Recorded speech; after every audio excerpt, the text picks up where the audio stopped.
ازيكم يا جماعة؟ ايه الأخبار؟ ان شاء الله تكونوا كويسين. عدى ربع السنة، عدى 3 شهور من السنة، وحاسة ان دي حاجة بتخوف جدا عموما. فهنقول ان ده كوارتر 2026 ريكاب من غير رمضان. هتلاقوا فيديو هيطلع لكم هنا او اخر فيديو قبل ده على طول كنت بتكلم فيه على العبقريات اللي قريتها رمضان اللي فات، فمش هنتكلم عليها تاني خلاص. بس النهارده هكلمكم على الثلاث كتب التانيين اللي انا قريتهم throughout السنة دي.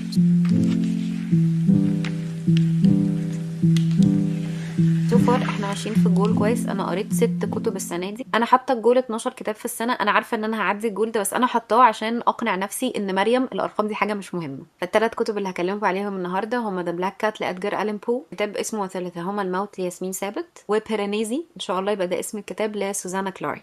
زي ما قلت لكم في فيديو اوريدي صورته على العبقريات. والكتاب السادس اللي انا قريته اسمه اسطوره الشيء، ده الجزء ال61 من ما وراء الطبيعه لاحمد خالد توفيق. بس بما ان انا خلصته في شهر 4 فانا مش هدخله معانا في ربع السنه. ربنا يقدرني واتكلم عليه، لان انا دايما لما بخلص الحاجات بدري قوي في الشهر بقعد باقي الشهر ما بقراش حاجه. فيعني ان شاء الله ما يبقاش ده المشكله. المره دي اول مره اجرب اعمل حاجه جديده، وخايفه جدا انها تبوظ اللي انا بعمله في العادي. بس النهارده اول مره اكتب بولت بوينتس عند كل كتاب، اللي هو انا عايزه اقول ايه في الحته دي. وحاسه ان الموضوع ده مخوفني جدا، لان انا لو حسيت ان انا مش على طبيعتي علشان انا بقرا من نوتس انا حطاها، حاسه ان انا هرفض ان حاجه زي دي تحصل. وانا في العادي بعد ما بكتب الريفيو بتاع الكتاب ببقى فعلا عاملاه اساسا كبولت بوينتس از ريفيو عادي. بس انا في كلامي هنا على يوتيوب انا بطول قوي، لان انا ببقى بتكلم على جوانب كتير قوي للكتاب. فلو ده حصل انا هتضايق جدا، انا هتضايق قوي. طيب نبدا باول كتاب اللي هو ذا بلاك كات لادجار الين بو. في اواخر السنه اللي فاتت كنت قريت كتاب لادجار الين بو اسمه ذا تيل تيل هارت او القلب الواشي. اتكلمت عن قد ايه انا حبيت الكتاب ده، وقد ايه الكتاب ده كان هاي ان ليتراري وكان جميل جدا وعجبني قوي. انا مش عايزه اظلم ذا بلاك كات بسبب ان انا حبيت ذا تيل تيل هارت قوي، بس مش عارفة هتفهموا دلوقتي، هتفهموا. ده برضو تقريبا 6 أو 7 صفح زي بالظبط ذا تيل تيل هارت. واللي بيحكي لنا الحكاية هنا هو راجل بيحب الحيوانات جدا، وباين قوي من الحكاية انه فعلا بيحب الحيوانات. بس بيحصل تشينج وتغير غريب وعنيف. انا بجد بجد لما كنت بتكلم على الكتاب ده قلت ان انا شفت انسان بيفقد انسانيته. فدي حاجه دي مرعبه بالنسبه لي. كل مره بتكلم على قد ايه انا السايكولوجيكال هورر او الرعب النفسي هو الرعب الاكبر بالنسبه لي بكتير عن ان انت تكلمني على عفاريت واشباح والحاجات دي. انا الحاجات دي مش بتخوفني، او انا بخاف منها، انا بخاف لازم اعترف. بس الرعب النفسي بالنسبه لي بيخوف اكتر بكتير. يعني انا اساسا يا جماعه كفكره فلسفيه بتاعه تغير الانسان بترعبني. هي فكره مرعبه جدا بالنسبه لي، لان تكنيكلي هي حاجه انت ما تقدرش تمنع حدوثها. انت ما تقدرش تمنع نفسك ان انت تتغير، انت ايفنتشلي بتتغير بسبب الحاجات اللي بتحصل في حياتك. بس الفكره دي في حد ذاتها مرعبه. يعني الفكره بتاعه ان انا ممكن اتغير على ناس لان حصلت حاجات في حياتي، حاجات كتير قوي ممكن تحصل. مش بتكلم ان البني ادم دايما بيتغير لحاجه الاوحش، ممكن تبقى تتغير للاحسن، بس التغير ده في حد ذاته بيخوف. حاجة بس لازم اقولها قبل ما ابدا ادخل في جوانب الكتاب وكده ونتكلم على تفاصيله. الكتاب فيه عنف ناحية الحيوانات، وهي دي حاجة تريجرنج جدا بالنسبة لي انا على الاقل. انا بس بقولها ليه دلوقتي عشان لو حد ممكن يجت تريجرد من حاجة زي دي يبقى عارف دلوقتي ان في حاجة زي كده موجودة في الكتاب. انا هكلمكم ان ديتيلز شوية عن الموضوع ده قدام، بس يعني خلينا ايه ما نسبقش الاحداث. احسن حاجة ان انا لسه لغاية دلوقتي في احداث عايزة اسبقها، دي حاجة مطمئنة بالنسبة لي. طيب احنا اول حاجة بنتكلم عليها هي الكاركترز او الشخصيات. احنا المين كاركتر بالنسبة لنا هنا طبعا هو الراجل اللي بيفقد انسانيته ثرو اوت الكتاب ده. فانا قريت ليتري اناليسيس لحد بيقول ان احنا بنقرا الكتاب او الراجل بيحكي لنا بعد ما كل المواقف دي خلاص انتهت. ولما قريت فعلا اول صفحة تاني لقيت ان ده حقيقة فعلا. كعادة الكتب الصغيرة احنا مش متقلين قوي الكاركترز. انا مش بحكي لك على شخص انت قريب قوي منه ولا انت عارف قوي تفاصيل حياته وكده، بس بحكي لك اكتر على شكل عام للبني ادم. مشكلة الكتب دي عموما السايكولوجيكال هورر او الرعب النفسي ان هو الشخصيات فيه مش بتبقى بتمثل شخصية على قد ما انا عايزة اوريلك بني ادم. انا عايزة احسسك بانسانية البني ادم ده وقد ايه هو سيكولوجيته دي حاجة هي اللي هتخوفك في الاخر. هنا في كاركتر ارك عنيف، وكاركتر ارك هو ان الشخصية تبقى بتتغير خلال الكتاب، او ان انت تشوف تغير واضح في الكتاب. فهنا الشخصية مش بتتغير تغير عادي، هي بتتغير تغير disturbing جدا. لان زي ما قلت لكم هو بني ادم حرفيا فقد انسانيته بشكل مفاجئ. يعني مش عارفه اقول لكم ايه. لان احنا بنتكلم في الاول ان هو حد هو بيحب الحيوانات، هو بجد بيحب الحيوانات. متخيلين الشخصيه دي تتغير تبقى عندها عنف ناحيه الحيوانات. انتوا متخيلين الفرق؟ ليه بالنسبه لي الحيوانات سيمبوليك قوي كده في الكتاب ده، وليه ليه القطه دي حاجه يعني كبيره قوي بالنسبه لي في الكتاب؟ لانها حاجه ضعيفه جدا. يعني بصوا يا جماعه، مهما قعدنا نتكلم عن ان الحيوانات ممكن احيانا تاذي البشر، وان القطه ممكن تخربش واحد، الكلاب اللي بتعض ناس والناس تروح تاخد حقن قد كده، في الاول وفي الاخر ده اسلوب دفاع ضعيف جدا جدا جدا عن ان البني ادم ممكن يعمله في الحيوان. انا مش بقول لكم ان انا مش بتضايق لما بسمع المواقف دي، بالعكس انا بيصعب عليا جدا الناس اللي بيحصل لها حاجات زي كده، بس انا بيصعب عليا اكتر مليون مره لما بسمع الحاجات اللي بتحصل للحيوانات بسبب البني ادمين. شخصيه برضو موجوده اللي هي شخصيه مراته، هي شخصيه طالعه حرفيا مشهدين بس او حاجه، بس انا كنت متعاطفه معاها جدا، لان زي ما قلت لكم بقى هي بتمثل الناحيه اللي عندنا، الناحيه اللي انا بقول لكم ان ازاي ممكن حد يتغير، وان قد ايه دي حاجه مرعبه وبتخوف. تخيل بقى ان الست دي كمان is in a relationship with someone that's unstable، يعني هي في علاقه مع حد اساسا غير متزن، فدي حاجه يعني قمه الرعب. الكاركترز هنا زي حاجات كتير يعني بقراها هم سيمبوليك اكتر او رمزيين اكتر من ان هم كاركترز انت تتعلق بيهم وتصاحبهم وكل الكلام ده. طيب تاني حاجه بنتكلم عليها الحبكه وسرعه الكتاب قد ايه. طبعا الكتاب سريع جدا، لان زي ما قلت لكم هو 6 أو 7 صفح، فالاحداث سريعه جدا جدا. انا بحس ان كتب ادجار ألين بو تستحق انها تبقى سريعه قوي كده، لان هو عايز يوصل رعب لحظي، هو عايزك حالا دلوقتي تخاف. عندي بقى شويه مشاكل مع الحبكه، لان انا اتضايقت جدا جدا جدا ان هنا ادجار ألين بو استخدم العنف. في تيل تيل هارت او في القلب الواشي انا كنت مرعوبه، بالفعل مرعوبه، بس ما كانش فيه اي مشهد مقزز، ما كانش فيه اي مشهد ممكن يكون عنيف او فايلنت بالشكل اللي انا قريت بيه ذا بلاك كات، ودي حاجه زعلتني. زي ما قلت لكم انا بالنسبه لي الرعب النفسي انت تقدر توصله لو انت قدرت تدخل جوه نفسيه القارئ اللي بيقرا الكتاب،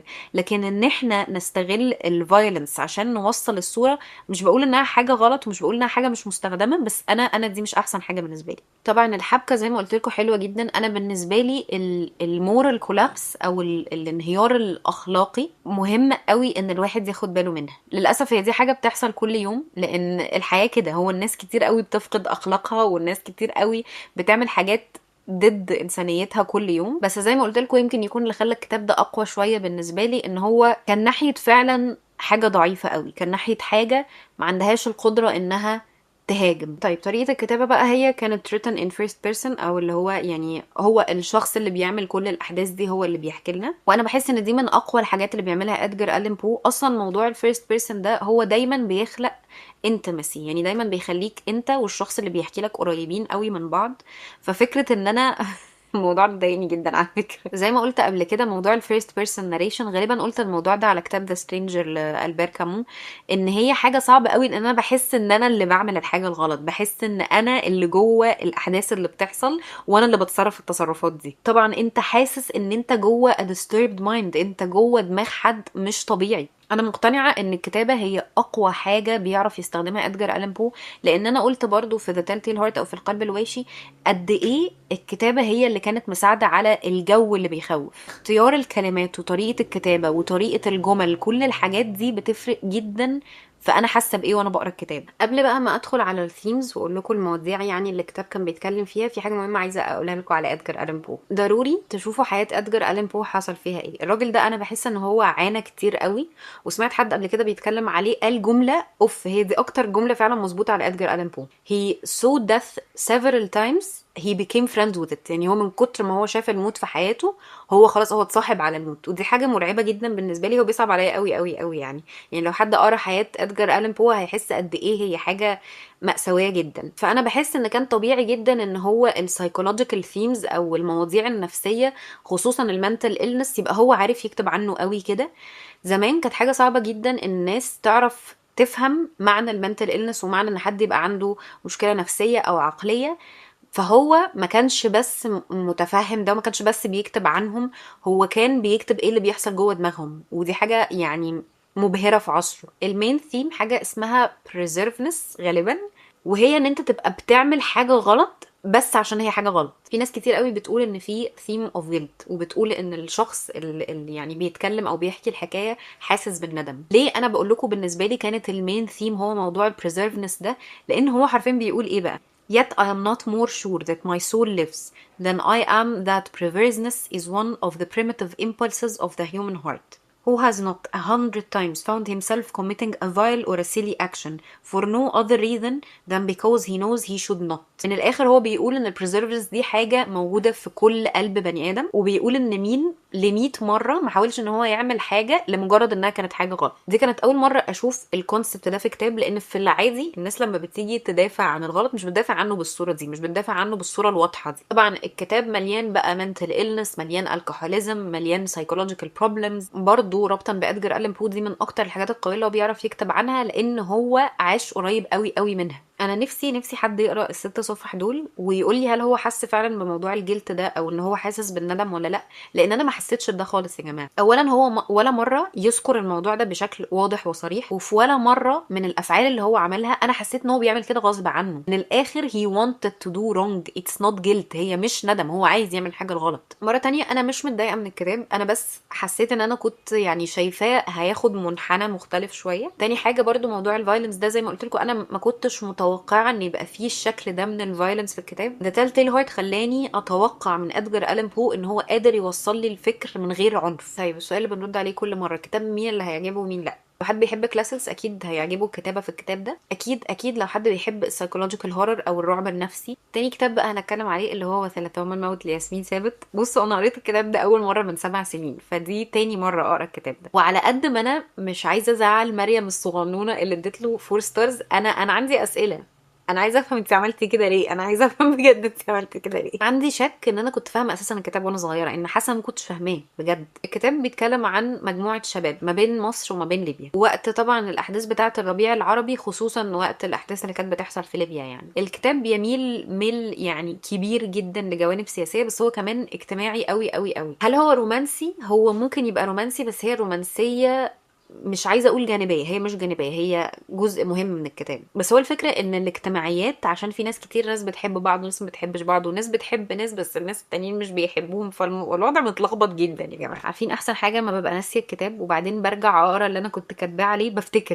بفتكر خصوصا لو حاجه كانت مضايقاني. طيب واحده واحده خلينا اقول اتكلم على الكاركترز او الشخصيات فيها سقطات مش طبيعيه. بصوا يا جماعه في مشهد مش هينفع احكيه عشان هبقى بحرق الكتاب، بس يا جماعة مشهد يدل ان الشخصيات دي لا تملك بعد بجنيه، بجد لا تملك بعد اطلاقا. انا فاكره انا المشهد ده السنه ان انا قريته، ومشهد مؤثر جدا يا جماعه، يعني مشهد ممكن يكون من اصعب المشاهد بتاعه الكتاب.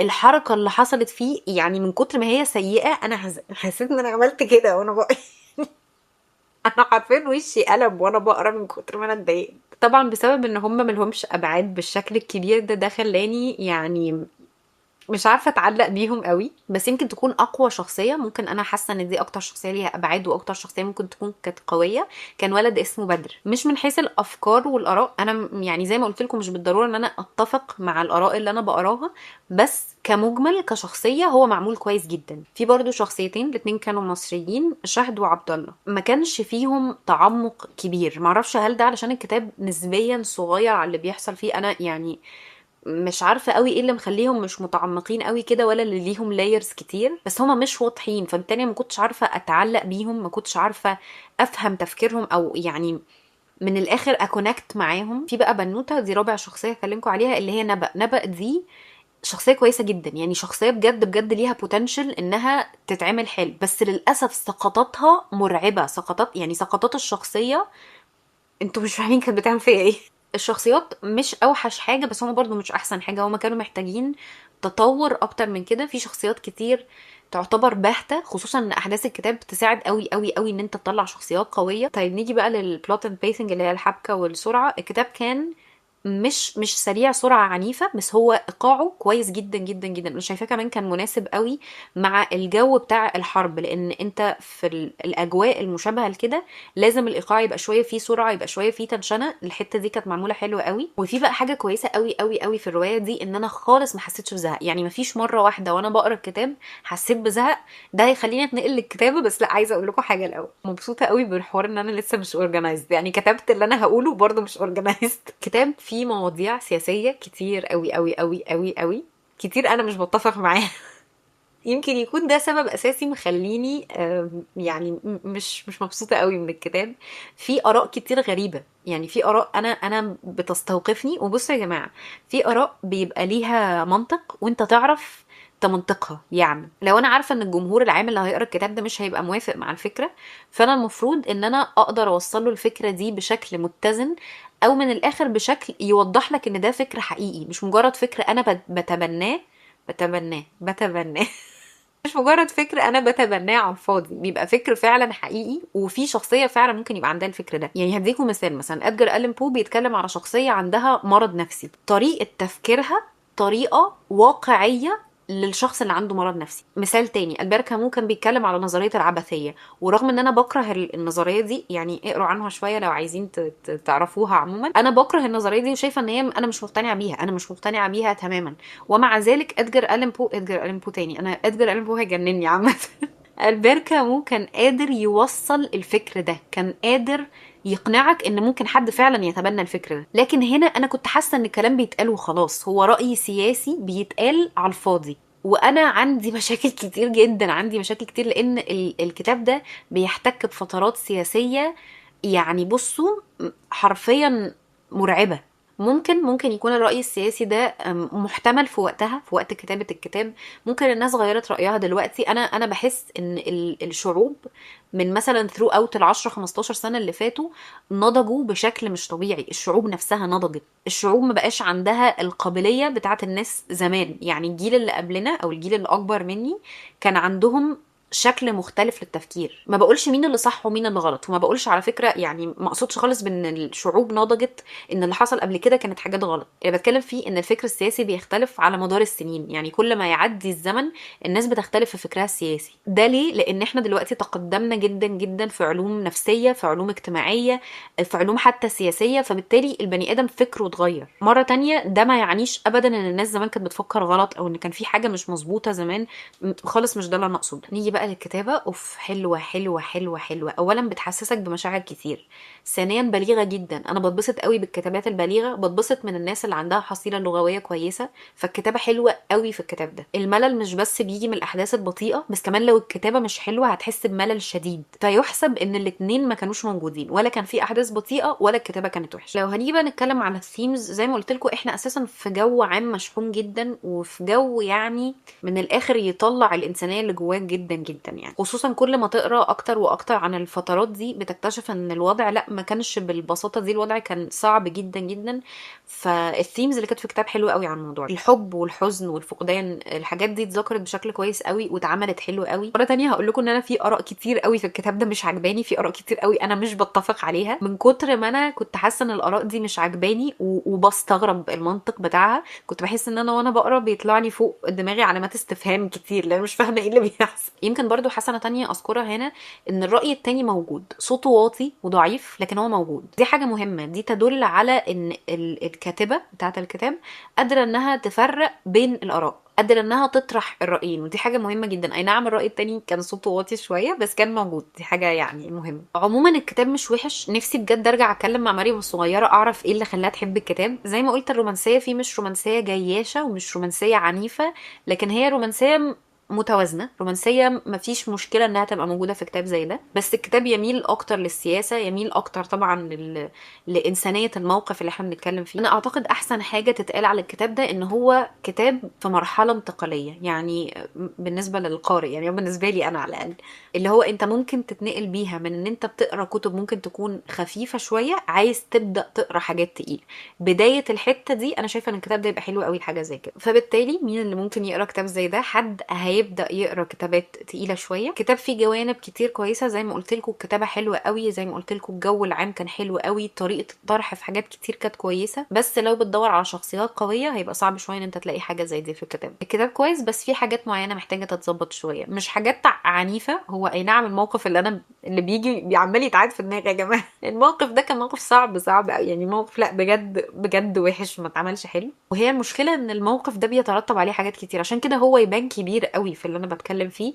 بس مرة تانية انا مش عايزة اظلم الكتاب قوي، هو يعني كويس، هو مش وحش. نخش بقى على التقيل. ده بقى التقيل يا جماعة، هو ده التقيل. بصوا، بيرانيزي او بيرانزي او whatever ايه النطق الصح بتاعه لسوزانا كلارك. انا فضلت فتره طويله جدا بعد ما خلصت الكتاب بحاول اهدى عشان اعرف اكتب ريفيو وانا هاديه، معرفتش. كل مره باجي اتكلم مع حد على الكتاب ده بحس ان انا احاسيسي بتعلى جدا. فين الفكره في الكتاب ده؟ ان هو يا اما انت هتحبه قوي، يعني هتشوف ان هو كتاب حلو قوي، يا اما انت مش هتحبه خالص. هي دي الفكره في الكتاب، زي كتب تانية كتير بتكلم عليها. حاسه ان انا معظم الكتب اللي بتكلم عليها كده. هو الكتاب مكتوب في صوره دايري او مذكره لواحد عايش في بيت عباره عن بحر وتماثيل. البيت ده كبير بشكل مبالغ فيه، بيتكلم عن انورمس نمبر، رقم كبير جدا جدا من الغرف، رقم كبير جدا جدا من التماثيل اللي هو بيشوفها. بيوصف وصف دقيق للتماثيل اللي هو بيشوفها. انا ليه الحاجات دي بتبهرني؟ لان انا بحس ان الشخص اللي يقدر يبني عالم مختلف تماما عن العالم بتاعنا، دي حاجه تدل ان الشخص ده خياله خصب جدا. المفروض ان البيت معمول من 3 طبقات.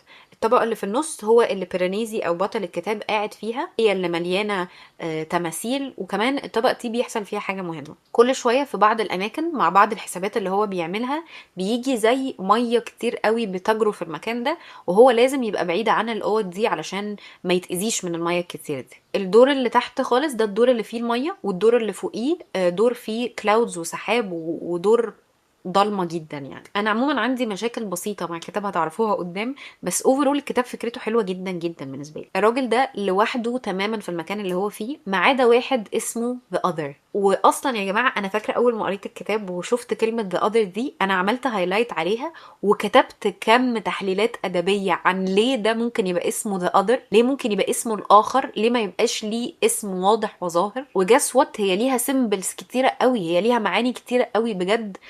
اوف يا جماعه، لا لا الكتاب ده جنني. وفي كمان كذا يعني اي بليف هما يعني جثث، بس مش جثث قوي، يعني مش عارفه اشرح لكم الموضوع ازاي. كائنات ممكن مش حيه، كائنات مش حيه، مش عارفه. في بقى شخصيه اللي هو رقم 16. انتوا مش فاهمين اي كونكتد مع بيرانيزي ده ازاي. انا اتعلقت ببيرانيزي قوي قوي قوي قوي قوي. اولا طريقه الكتابه، مش هينفع اتكلم على طريقه الكتابه دلوقتي، عايزه امسك نفسي شويه بجد.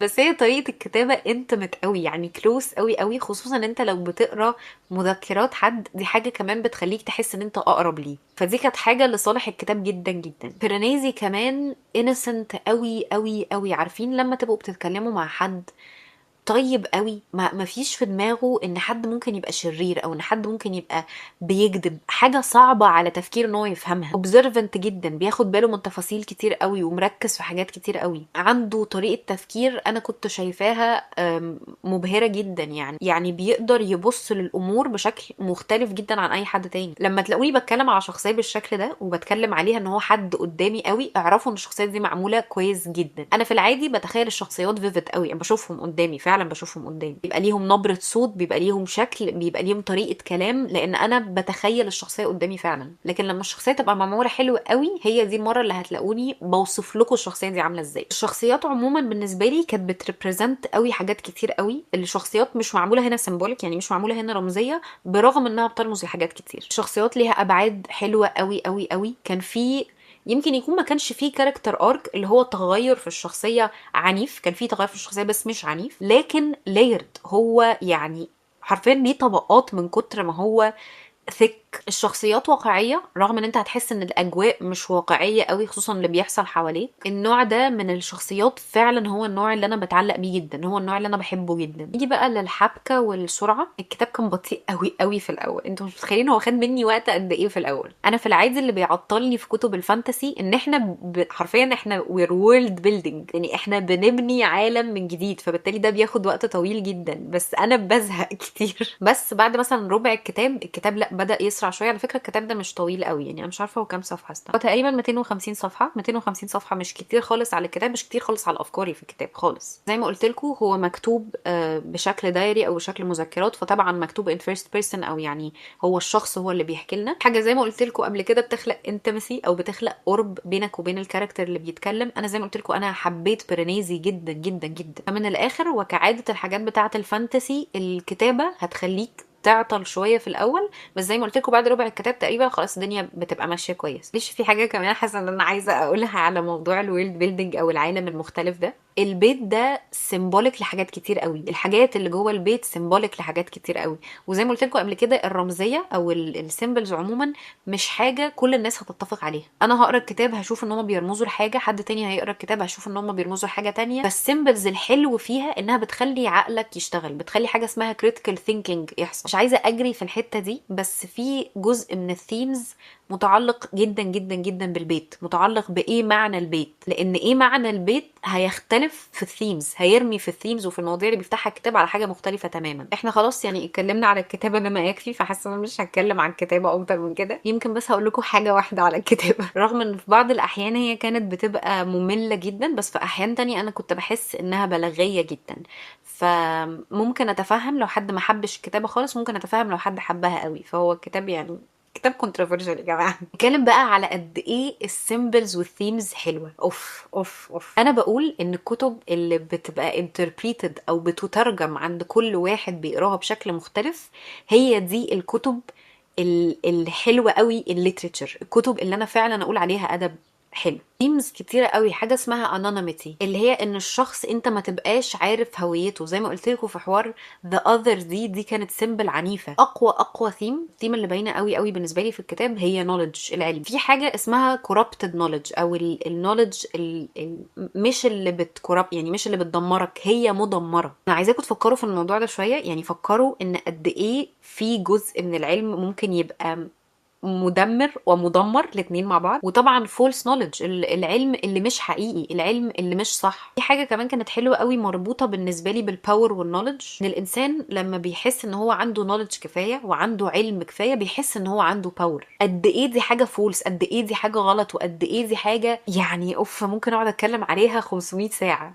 بس احنا عمرنا ما هنوصل للليفل ده من العلم. يعني انا بستغرب جدا الناس اللي بيبقى علمها عالي قوي ويبقى برضو عندها ارجنت ناحيه العلم، عندها كبرياء ناحيه العلم. احنا عمرنا ما هنوصل ان احنا نبقى عارفين كل حاجه، عمرنا. احنا ربنا خلقنا كده، ربنا خلقنا علمنا ضئيل جدا جدا جدا مهما اتعلمنا. الكلام ده ما يعنيش ان احنا ما نتعلمش، ما يعنيش ان احنا ما نجريش ورا العلم، بس يعني ان احنا يفضل عقلنا متوازن في العلم. طبعا هنا في بقى themes of isolation و solitude، اللي هي الوحدة او العزلة، لان زي ما قلت لكم هو قاعد لوحده في البيت الكبير العنيف ده، لان the other ده بيجيله كل فترة ومش بيجيله على طول. في بقى theme عجبتني قوي قوي في الكتاب ده، حاجة اسمها subjectivity of truth، ان قد ايه الحقيقة دي مش هي الحقيقة عندنا كلنا. يعني عندي أنا الحقيقة ليها شكل، بس عند حد تاني الحقيقة ليها شكل مختلف. ف subjectivity of truth دي حاجة كانت حلوه قوي قوي في الكتاب ده، بس دي هتفهموها في الاخر خالص خالص في الكتاب. حاجه مهمه قوي ان انا اتكلم عليها دلوقتي، في بعض الحتت في الكتاب انا كنت بحس ان احنا بنتكلم